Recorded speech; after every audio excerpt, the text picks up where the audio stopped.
सद्गुरुदेव की जय। अपना किया हुआ कर्म नहीं मिटाया जा सकता, चाहे करोड़ों युग बीत जाए। अपने कर्म का लेखा बिना भोगे नहीं मिट सकता। शुभ एवं अशुभ जो भी कर्म किए हो उन्हें भोगना ही पड़ता है।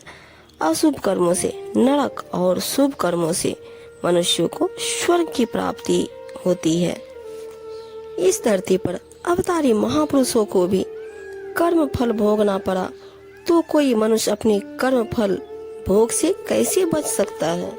कुल गुरु वशिष्ठ ने अन्य उच्च विद्वान ऋषियों से मिलकर श्री राम और सीता के विवाह का लग्न सोधा था तथा श्री राम को एक सूर्य मंत्र भी दिया था जिससे कोई बाधा न आए।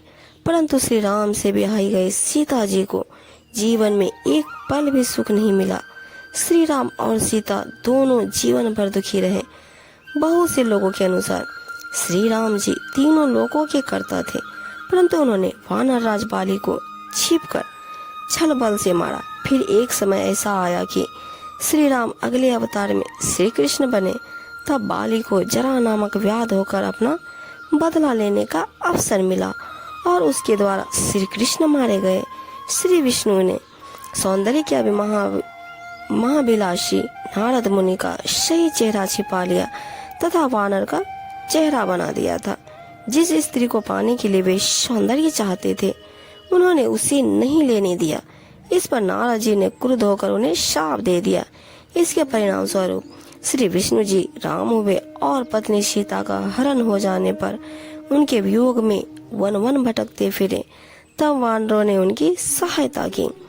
शिशुवावस्था में जब शिशुपाल को श्री कृष्ण की गोद में रखा गया तो उसकी दो अतिरिक्त भुजाएं गिर गई, मानो श्री कृष्ण ने उसकी दो भुजाएं उखाड़ दी हो। फिर बहुत वर्षों के पश्चात युधिष्ठिर के राजसूय युग में शिशुपाल श्री कृष्ण के हाथों मारा गया। उसके फल भोग में श्री कृष्ण का देह त्याग कर जगन्नाथपुरी में हाथों से ठुंडा होकर बैठना पड़ा, यानी कि बिना पंजे का। हाथ पार्वती को संतान न जन्मने पर भी बंध्या न कहे और ईश्वर महादेव को उस स्थिति में भिखारी न कहे। निश्चित ही वह उनका कर्म फल भोगता। कबीर साहिब जी कहते हैं, ये कर्म करने वाले कर्ता पुरुषों की बातें हैं। कर्म की बात सचमुच न्यारी है। कर्ता जो शुभाशुभ कर्म करता है उसका फल उसे भोगना ही पड़ता है। जीव के कर्मों को 3 प्रकार से बांटा गया है: संचित कर्म, प्रारब्ध कर्म, क्रियावान कर्म।